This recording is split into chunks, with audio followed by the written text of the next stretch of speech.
नमस्कार, बहुत बहुत स्वागत करते हैं आपका। और आज पूरे दिन जो घटनाएं हुई, सरकार ने जवाब दिया और विपक्ष ने सरकार के जवाब से कितनी संतुष्टि व्यक्त की, ये सारी चीज़ें हम आपको आज सिलसिलेवार ढंग से बताने वाले हैं। सीधे सदन से जो कुछ भी हुआ वो विधान परिषद की कार्रवाई में जितने भी लगभग विभाग थे उनमें से दोनों ही कहा जा रहा है कि सदन में जवाब सवाल चला। और विधान परिषद में जो सवालों की झड़ी थी उसमें अल्पसूचित प्रश्न 10 थे, तो वहीं विभिन्न विभागों के 35 प्रश्न थे तारांकित थे, पहले से तय थे और प्रश्नों के जवाब बहुत सारे मिल भी गए थे। लेकिन उस पर वाद विवाद की जब स्थिति आई, जब उसकी घड़ी आई, तो कुछ अल्पसूचित प्रश्न भी लिए गए थे जिनमें स्वास्थ्य विभाग से जुड़ा हुआ मामला भी था। स्वास्थ्य विभाग से जुड़ा हुआ मामला आपको जैसा कि पता ही है कि कल ही जब बिहार दिवस मनाया जा रहा था तो उस बिहार दिवस के उद्घाटन समारोह में शामिल मुख्यमंत्री नीतीश कुमार और उप मुख्यमंत्री तेजस्वी यादव सह स्वास्थ्य मंत्री बहुत सारी बातों को रखे। इनमें से जब चर्चा शुरू हुई तो सबसे पहले चर्चा में हिस्सा लिया समीर कुमार सिंह ने, जो कांग्रेस के एमएलसी हैं, और उन्होंने जो काम कर रही है सरकार उस पर सहमति व्यक्त की और उन्होंने बजट का पूरी तरह से समर्थन किया। उसके बाद बारी आई अनिल कुमार की, जो बीजेपी से है। अनिल कुमार ने अपनी बात रखते हुए ये बातें कही कि सरकार आंकड़ों के भ्रम जाल में फैला रही है और आंकड़ों के भ्रम जाल में कुछ भी स्पष्ट नहीं हो पा रहा है।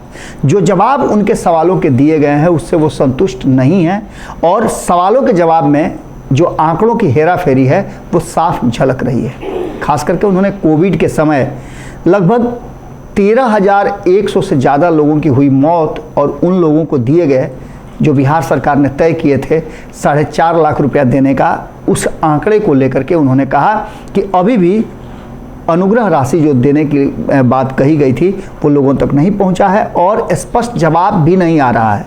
इसके साथ साथ रिकॉर्ड प्राप्त नहीं हुआ है, इसका कहीं ना कहीं बात हो रहा है। इसके साथ साथ उन्होंने बाढ़ राहत की भी बात उठाई और बाढ़ राहत के साथ साथ उन्होंने ये कहा कि 6,000 लोगों को प्रति व्यक्ति जो देना था उसकी भी अब तक कोई सूचना नहीं है। इसके साथ साथ फसल बर्बाद हुए, पशु मरे, घर उनका नुकसान हुआ, इन सब को भी सरकार ने अब तक नहीं देखा है।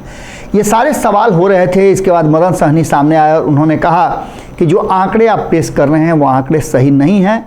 इसके साथ साथ मामला वृद्धाश्रम का भी आया और भी कई तरह की बातें सामने आई। उसको मदन सहनी ने कहा कि आपके पास आंकड़े जो हैं वो भ्रम फैला रहे हैं, बिल्कुल हमारे पास सही आंकड़े हैं। यदि आपको नहीं लगता है तो मेरे साथ चलिए और चल करके चीज़ों को देख लिए। उसके बाद आरजेडी के सौरभ कुमार आए, उन्होंने भी 23-24 के बजट पर अपनी बात रखते हुए कहा कि हर तरह से संतुलित बजट है। हालांकि आसन पर बैठे सभापति जो थे, उपसभापति, वो बार बार लोगों को कम से कम शब्दों में अपनी बात रखने की बात कर रहे थे।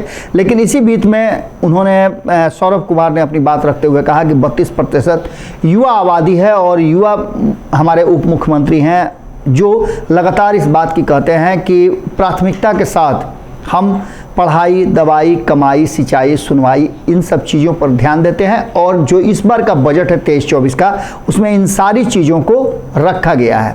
इसके साथ साथ और भी चर्चाएं हुई जिनमें कहा गया कि कहाँ कहाँ कितने कितने स्वास्थ्य महाविद्यालय हैं। तो ये बातें जानकारी दी गई कि 9 का निर्माण हो चुका है, 3 की घोषणा हुई है और 3 निर्माणाधीन है।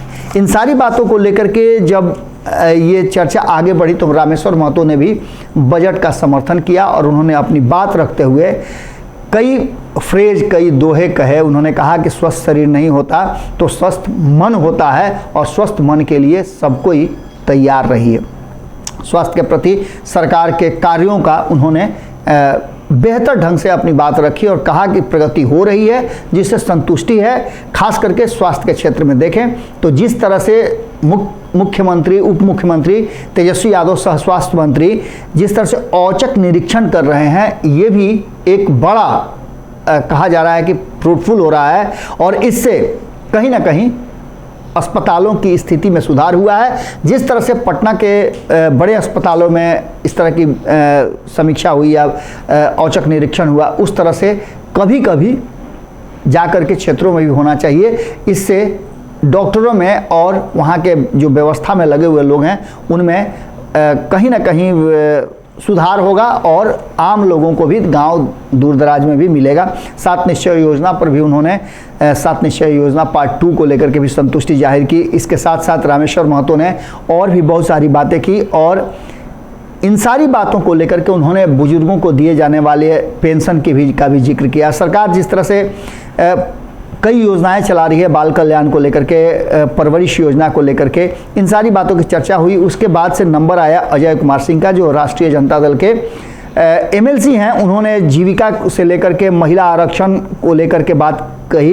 यहाँ तक कि उन्होंने कहा कि नीतीश कुमार ने जिस तरह से महिलाओं के सशक्तिकरण की बात कही है उसको आगे बढ़ा रहे हैं तेजस्वी यादव, ये बहुत ही बेहतरीन है। चरवाहा विद्यालय का भी मामला सामने आया। उन्होंने कहा कि चरवाहा विद्यालय एक ऐसा लालू प्रसाद द्वारा स्थापित किया हुआ काम था जिसको यूनिसेफ में भी सराहा। अब जो लोग इस पर माखौल उड़ाते हैं, हंसी उड़ाते हैं, उन लोगों को ये बात कभी भी समझ में नहीं आएगी। इन सब बातों के होने के बाद लगभग 1 दर्जन के आसपास विभिन्न सदस्यों ने अपनी बात रखी और इस पर जब वाद विवाद के दौरान इन पर जवाब देने के लिए स्वास्थ्य मंत्री तेजस्वी यादव उठे तो उन्होंने कई बातें बिल्कुल स्पष्ट तरीके से कहा कि यहाँ बिल्कुल माहौल ठीक है। जो उच्च सदन है, यहाँ के जो सदस्य हैं उनमें ज्ञान भी है और सोच भी है। दूसरे सदन में जाकर के देखिए किस तरह से उनका इशारा सीधे भारतीय जनता पार्टी की तरफ था और भारतीय जनता पार्टी के जो एमएलसी थे, जो भी मौजूद थे सदन में, वो बड़ी गौर से तेजस्वी यादव की बातें सुन रहे थे। इस दौरान तेजस्वी यादव ने अपने विभाग की सारी बातें रखी। इस बीच में रिक्त पदों को लेकर के भी बात कही गई। इस पर भी कहीं ना कहीं तेजस्वी यादव ने कहा कि 1,60,000 जो हम लोगों की नियुक्ति करने जा रहे हैं, ये उसके साथ साथ ये भी कहा गया तेजस्वी यादव के द्वारा कि हमारा लक्ष्य जो है वो पढ़ाई, दवाई, कमाई, सिंचाई, सुनवाई, कार्रवाई, इन सब पर है। सीएम ने मुझे जो अवसर दिया है इसके लिए मैं उनको धन्यवाद देता हूं, क्योंकि जिस तरह से सब कुछ हो रहा है और उनके निर्देशन में हो रहा है वो काम मुझे नज़र आ रहा है। हालांकि मंगल पांडे भी बैठे हुए थे, उनको भी उन्होंने बताया कि मंगल पांडे जी मुझसे पहले स्वास्थ्य मंत्री थे, उन्होंने जितना हो सका उनसे वो उन्होंने किया, लेकिन जो काम छूट गए थे उसे मैं पूरा कर रहा हूं और उससे ज़्यादा करने की कोशिश कर रहा हूं। इस पर किसी भी तरह की प्रतिक्रिया मंगल पांडे की तरफ से नहीं आई। उसके साथ साथ उन्होंने कहा कि लोगों का भरोसा और विश्वास सबसे ज़रूरी है। एक तरफ स्वास्थ्य को लेकर के लोग भरोसा कर रहे हैं, तो वहीं अस्पताल में जाएंगे तो उन लोगों को विश्वास भी होना चाहिए। इसके साथ साथ उन्होंने नियुक्ति की प्रक्रिया के बारे में बताया ही। 1,60,000 नियुक्ति की घोषणा तो वो कर ही चुके हैं। इसके साथ साथ जो रिक्त पद हैं उसकी भी बात हुई। यही नहीं, डॉक्टरों के द्वारा जो अनियमितता की जा रही थी, जो अस्पताल में उपस्थित नहीं रहते थे, वेतन उठाते थे, उसको लेकर के भी उन्होंने अपनी बात रखी और कहा कि अब ऐसा नहीं होता है और डॉक्टर को अपने जो कहा जा रहा है अस्पताल में जहां वो पदस्थापित हैं वहां उन्हें मौजूद रहना होगा। इसके लिए कार्रवाई भी हुई है, कई लोगों को पर संज्ञान लिए गए हैं। इसके साथ साथ उन्होंने जो सवाल पूछे गए थे उसमें कोइलवर से जुड़ा हुआ मामला था। कोइलवर जो मानसिक आरोग्य संस्थान है उसको भी लेकर के उन्होंने कहा कि 272 बेड का जो व्यवस्था किया गया है, इसमें 180 जो लोग हैं वो यहाँ से जा चुके हैं, भर्ती हुए हैं, जिसमें से 120 अभी भी अस्पताल में हैं। 40 मरीज ठीक हुए जिनको रिलीज़ कर दिया गया है, उनको घर भेज दिया गया है। 20 नए चिकित्सकों की उस आरोग्यशाला में नियुक्ति की गई है, जिसमें 40 नर्स भी है और साइकेट्रिक्स को भी इसमें जगह दिया गया है। इसके साथ साथ तेजस्वी यादव ने और भी सारी बातें कही। कहा कि मशीन जो हम खरीदते हैं उस मशीनों के टेक्नीशियन के अभाव में वो मशीनें ख़राब हो जाती हैं, लेकिन अब ऐसा नहीं होगा। हमने व्यवस्था किया है कि मशीन के साथ साथ टेक्नीशियन की भी बहाली हो, जिससे कि सब कुछ चलता रहे। उसके साथ उन्होंने कहा कि पहले दवाई 387 तरह की मिलती थी, अब 611 तरह की दवाई मिलती है। और इतना ही नहीं, दवाइयों के कौन कौन सी दवा उपलब्ध है वो कहा जाता है कि एक बोर्ड बनाया गया, उस बोर्ड पर स्क्रॉल करता रहता है, लिखा हुआ रहता है, जिससे कि आम जनता को जो अस्पताल में जाते हैं उन्हें पता हो कि कौन कौन सी दवाई उन्हें मुफ्त में मिलेगी। इन सब के साथ साथ उन्होंने कई तरह की बातें कही और इसके साथ साथ उन्होंने गाइडलाइन की भी बात कही। उन्होंने ये भी कहा कि डॉक्टरों की उपस्थिति को लेकर के हमने बायोमेट्रिक्स जो है सिस्टम है वो लगाया है और इस सिस्टम पर जो आपत्ति हुई थी उसे भी हमने दूर कर लिया है। बायोमेट्रिक सिस्टम को लेकर के जो डॉक्टरों की आपत्ति थी उसके बाद हमने कई विभागों से बातचीत करने के बाद अब उसे भी ठीक कर लिया है। इसके साथ साथ उन्होंने जो 2-3 बातें बहुत महत्वपूर्ण कही। पहला तो उन्होंने कहा कि जो डॉक्टर हैं उनको गृह जिले में स्थानांतरित करने का, पदस्थापित करने का व्यवस्था हम कर रहे हैं। इसके साथ साथ उन्होंने ममता दीदी और अन्य के लिए भी जो इससे जुड़ी हुई हैं उन सभी लोगों के लिए कहा कि उन्हें भी उनके जिला में ट्रांसफ़र करने की या जिला में ही उन्हें काम करने का मौका दिया जाएगा। इसके साथ साथ रोस्टर की बात कही। उन्होंने कहा कि ओपीडी जो एक बार चलता था उस ओपीडी को उन्होंने 2 बार किया है, 2 वक्त ओपीडी का कार्य चलता रहेगा जिससे मरीजों को सुविधा होगी। इसके साथ साथ उन्होंने बिहार दिव्य ज्योति जो आँखों के लिए किया गया उसमें 1 लाख का निःशुल्क ऑपरेशन हुआ, ये बातें तेजस्वी यादव ने सदन को बताई।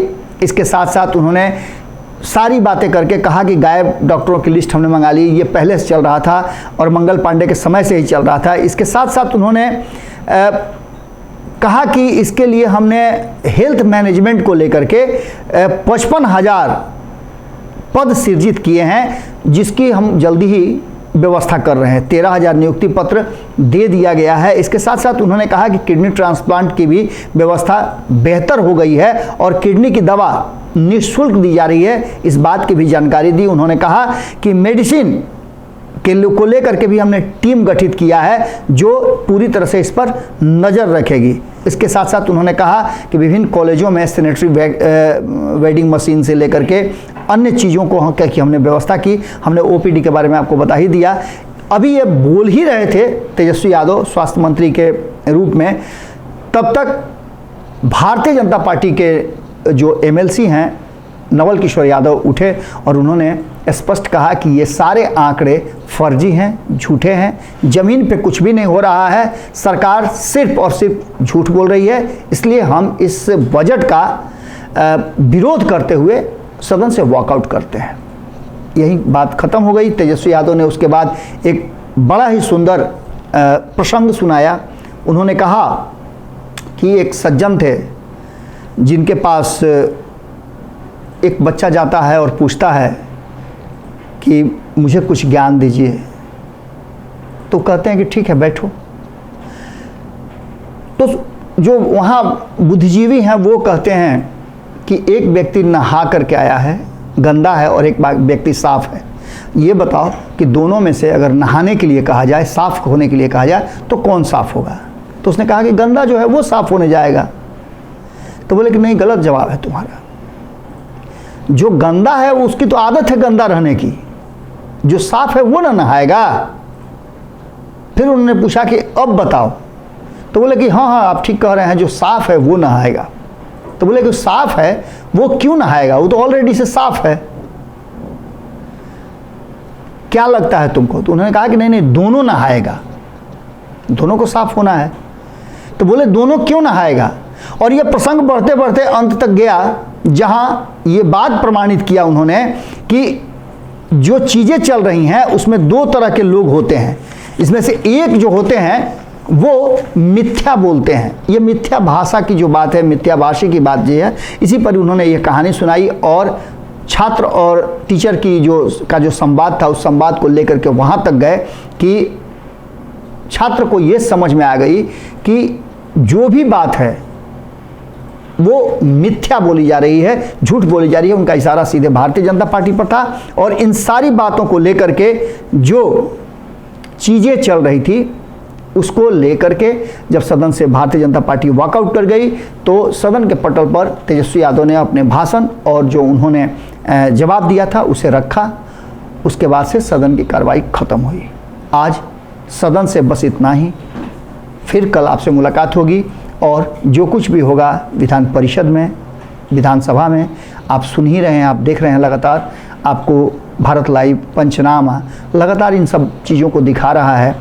हमारी ये कमेंट्री कल भी इसी तरह से जारी रहेगी। सदन से सीधे हम आप तक पहुंचाएंगे जो बातें हुई। बहुत बहुत धन्यवाद। अगर ये वीडियो पसंद आई और वह बिहार के राजनीति और बिहारियत से सरोकार रखेनी तो सब्सक्राइब बटन दबा के चैनल के सब्सक्राइब कर ली। ओजे एगो घंटी बा, ओकरा बटन दबा देला से कुल सटीक और मारक खबर रुआ मुफ्त में मिल जाई। अगर रुआ पत्रकारिता के हमनी के नया प्रयोग में सहयोग कर चाहतानी तो ज्वाइन बटन दबा दी। पेटीएम नंबर नोट कर ली 9386816700। धन्यवाद।